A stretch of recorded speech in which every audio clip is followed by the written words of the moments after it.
Hello friends, welcome to Indian study पर आपका स्वागत है। दोस्तों, आज की इस वीडियो में मैं आप लोगों के लिए जीके का टेस्ट लेकर के आया हूं, जो कि आपके आने वाले एग्जाम यूपीएसआई के लिए बहुत ही ज़्यादा इंपॉर्टेंट है। वीडियो को एंड तक जरूर देखिएगा, क्योंकि लास्ट में मैं आपसे क्वेश्चन ही पूछूंगा और उसका आंसर आपको कमेंट बॉक्स में बताना होगा।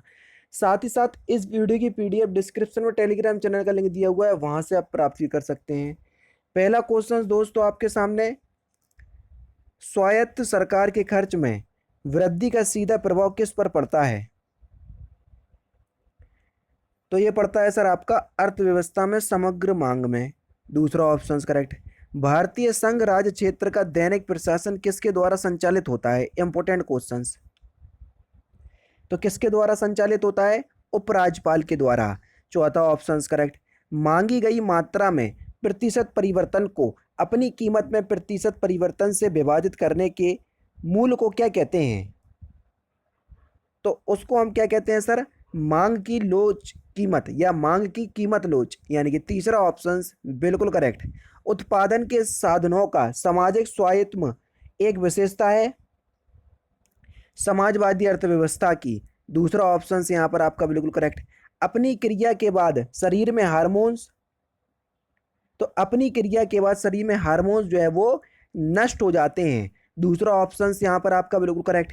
नेक्स्ट क्वेश्चन स्टार्ट करने से पहले मैं आपको बता दूं दोस्तों, मैं आपको बता चुका हूं कि अनअकैडमी के प्लस प्लेटफॉर्म पर आप लोगों के लिए उत्तर प्रदेश के अंदर जितने भी आगामी एग्जाम है, चाहे यूपीएसआई हुआ, यूपी लेखपाल हुआ, UP triple S C PET हुआ, लोअर पीसीएस हुआ, आरओ हुआ, एआरओ हुआ, पीसीएस हुआ, जिसका एग्जाम आपका अक्टूबर में संभावित है, तो इन सभी से संबंधित आपके जो कोर्स हैं वो आपके UP triple S C PET के UP triple S C category के अंतर्गत चलाए जा रहे हैं। जैसे कि आपका ये वाला जो आपका कोर्स है 16 अगस्त से स्टार्ट हो गया यूपीपीएससी का प्रीलिम्स वाला, और जे वाला जीएस वाला बैच 17 अगस्त से स्टार्ट हो गया। 17 अगस्त से आपका लोअर पीसीएस का भी बैच स्टार्ट हो गया। और अगर आप 2022 को टारगेट मान करके यूपीपीएससी की तैयारी कर रहे हैं तो 18 अगस्त से ये वाला भी बैच स्टार्ट हो गया। सर, इतने सारे बैच आपने बता दिए कि सभी से हमको अलग अलग कोर्स परचेस करना पड़ेगा अनअकैडमी से? नहीं भैया, यही तो अनअकैडमी की सबसे बड़ी खासियत बात है। क्या आप तो यूपीपीएससी कैटेगरी और UP triple S C category दोनों एक ही कैटेगरी हैं, ये एक दूसरे से मर्ज है ना? इस कैटेगरी के अंतर्गत सब्सक्रिप्शन परचेस कर लो, उसके अंदर जितने भी आपके कोर्स चलाए जा रहे होंगे सभी को आप एक्सेस कर पाओगे, जो कि सबसे अच्छी बात लगती है। हाँ, जब आप कोर्स परचेज करो तो परचेज करने के दौरान अपने चैनल का नाम इंडियन हिस्ट्री रेफरल कोड में अप्लाई कीजिएगा, वो भी विदाउट स्पेस, तो आपको इंस्टेंट 10% का डिस्काउंट भी प्राप्त हो जाएगा। अब देखते हैं नेक्स्ट क्वेश्चन। नेक्स्ट क्वेश्चन से आपका कि पैक्टेन पाया जाता है? तो पैक्टेन जो है ये पक्षियों में पाया जाता है। दूसरा ऑप्शन करेक्ट। संविधान के अनुच्छेद 1 में भारत को क्या कहा गया है? सभी बता चुका हूं मैं कई बार। तो भारत को राज्यों का यूनियन या राज्यों का संघ कहा गया है। चौथा ऑप्शन करेक्ट। पत्तों वाली सब्जियां पर्याप्त मात्रा में देती हैं? तो ये पर्याप्त मात्रा में आयरन देती हैं। जैसे पालक पत्ते ही तो होते हैं, तो उसमें आयरन पर्याप्त मात्रा में होता है। कैनेडी अंतरिक्ष केंद्र स्थित है?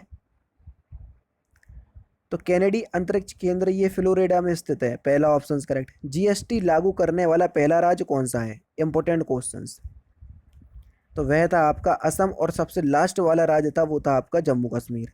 भारत में बराक 8 पृथ्वी से आकाश में मार करने वाली मिसाइल किस देश के सहयोग से विकसित की गई? तो सही आंसर हो जाएगा सर आपका इजराइल। पहला ऑप्शन करेक्ट। राष्ट्रपति को पद की शपथ कौन दिलाता है? Important questions.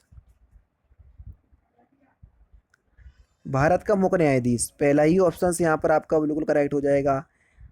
संविधान के निर्माताओं के मनोभाव और आदर्श पृथ्वी में होते हैं? ये हम उद्देश्य का यानी कि प्रस्तावना में देख सकते हैं सर। तीसरा ऑप्शन करेक्ट। स्वस्थ जनपद किसकी स्वस्थ जनमत किसकी सफलता में योगदान करता है? लोकतांत्रिक सरकार। दूसरा ऑप्शन करेक्ट। निम्नलिखित में से कौन सा प्राकृतिक पारिस्थितिकी तंत्र नहीं है? जल्दी बताइए। वन तो है, घास के मैदान भी है, कच्छ का मैदान यानी कि दलदल भी है, और ये मछली घर नहीं है। चौथा ऑप्शन करेक्ट। यहाँ पर देख लीजिए, रेसे की निम्न में से किस फसल को काली मिट्टी पर उगाया जाता है? इंपॉर्टेंट क्वेश्चंस बहुत ज़्यादा। कपास, और ये यूपी पुलिस कांस्टेबल में पूछा भी गया था। पहला ऑप्शन करेक्ट। संक्राम्य अधिकारी वाले भूमिधर को कौन से अधिकार प्राप्त हैं? अंतरणीय यानी कि संक्रमणीय, स्थानीय, वंशानुगामी, ये सभी अधिकार उसको प्राप्त है। चौथा ऑप्शन करेक्ट। नंबर 58 के अधिनियम के अंतर्गत संक्रमण अधिकारी वाले भूमिदार को कौन से अधिकार प्राप्त हैं? स्थानीय और वंशानुगामी दोनों ही अधिकार प्राप्त हैं। तीसरा ऑप्शन करेक्ट। अपराधों का संज्ञान आयकर अधिनियम के तहत कौन करता है? या तो प्रथम श्रेणी का न्यायिक मजिस्ट्रेट कर सकता है या प्रेसिडेंटी मजिस्ट्रेट कर सकता है। ए और बी दोनों कर सकते हैं। चौथा ऑप्शन करेक्ट। विशिष्टों का मिथ्या प्रकटन करने वाले लोक सेवकों को दंडित करने का क्या प्रावधान है? 6 महीने तक का कारावास। पहला ऑप्शन करेक्ट। सूचना का अधिकार अधिनियम के अधीन इस अधिनियम के प्रवर्तन में उत्पन्न होने वाली कठिनाइयों से निपटने के लिए शक्ति किसको प्राप्त है? केंद्र सरकार को प्राप्त है सर। दूसरा ऑप्शन करेक्ट। सूचना का अधिकार अधिनियम 2005 लागू होता है। देख लीजिए। तो सही आंसर हो जाएगा जम्मू कश्मीर के अतिरिक्त संपूर्ण भारत में। चूंकि जम्मू कश्मीर ये यूटी बन चुका है, तो मैं आपको बता चुका हूं कि अभी जितने भी अधिनियम है इनमें बदलाव नहीं किया गया है। जैसे ही बदलाव हो जाएगा तो आप संपूर्ण भारत क्वेश्चंस में लगा सकते हैं। लेकिन अभी अगर आपका ये क्वेश्चन आता है तो आप इस तरीके की आंसर देंगे। निम्नलिखित शब्दों में से कौन सा शब्द सन 1975 में भारतीय संविधान की प्रस्तावना में सम्मिलित नहीं था? तो सही आंसर आपका क्या हो जाएगा सर? अखंडता। चौथा ऑप्शन करेक्ट। भारतीय संविधान की प्रस्तावना में भारत की किस रूप में घोषित किया गया है? भारत को एक सार्वभौमिक, समाजवादी, धर्मनिरपेक्ष, प्रजातांत्रिक गणतंत्र। तीसरा ऑप्शन करेक्ट। मानवाधिकार की या मानवाधिकार की परिभाषा निम्नलिखित में से किस में दी गई है? धारा 2 में। चौथा ऑप्शन करेक्ट। मानवाधिकार आयोग के अध्यक्ष या सदस्यों को कौन हटा सकता है? राष्ट्रपति। दूसरा ऑप्शन करेक्ट। भारतीय संविधान के किस संशोधन अधिनियम द्वारा पर्यावरण के बारे में उपबंध दिया गया है? देख लो, आराम से पढ़ो, चारों ही ऑप्शंस आपको दिख रहे होंगे। संविधान का 42वां संविधान संशोधन 1976। पहला ही ऑप्शन यहाँ पर आपका बिल्कुल क्या हो जाएगा सर? करेक्ट हो जाएगा। नेक्स्ट क्वेश्चन से आपका कि छत्रधारी कानून किसको कहते हैं? Important question.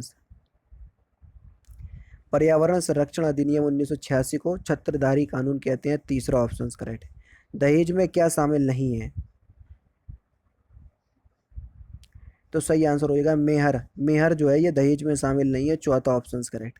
दहेज प्रतिषेध अधिनियम कब अधिनियमित हुआ? तो सही आंसर हो जाएगा 20 मई 1961। तीसरा ऑप्शन करेक्ट।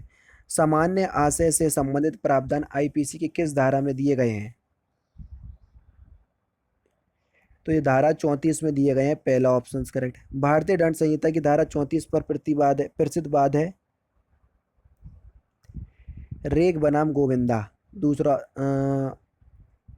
रेग बना गोविंदा नहीं है। रेग बना गोविंदा मैंने किसी और में पढ़ाया था, है ना। भारतीय दंड संहिता की धारा 34 में जो प्रसिद्ध वाद है ना, वो वीरेंद्र कुमार घोष बनाम एम्परर वाद है, और ये भी पढ़ा चुका हूं मैं। तीसरा ऑप्शन यहाँ पर आपका बिल्कुल करेक्ट होगा। ठीक है, तो ध्यान से कर लीजिएगा, धोखे से लगा दिया है तो वो। डकैती का अपराध करने के लिए क्या आवश्यक है? डकैती का अपराध करने के लिए चोरी या उद्दापन, यानी कि इस क्वेश्चन का चौथा ऑप्शन बिल्कुल करेक्ट हो जाएगा। स्त्री का अपशिष्ट रूपण प्रतिषेध अधिनियम कब अधिनियमित हुआ? 23 दिसंबर 1986 को, यानी कि इस क्वेश्चन का तीसरा ऑप्शन बिल्कुल करेक्ट। मनुष्य जीवन के लिए घातक हो चुके पशुओं को मारने की अनुमति कौन सा अधिकारी दे सकता है? मुख्य वन्य जीव संरक्षक। पहला ही ऑप्शन करेक्ट। जनहित याचिका का जन्म कहाँ हुआ? तो ये अमेरिका में हुआ सर। दूसरा ऑप्शन करेक्ट। एक रिट किसके द्वारा जारी की जाती है? तो सही आंसर आपका क्या हो जाएगा? कोई उच्च न्यायालय। पहला ही ऑप्शन करेक्ट। साइबर अपील अधिकरण की स्थापना कौन करता है? तो सही आंसर हो जाएगा सर आपका केंद्रीय सरकार।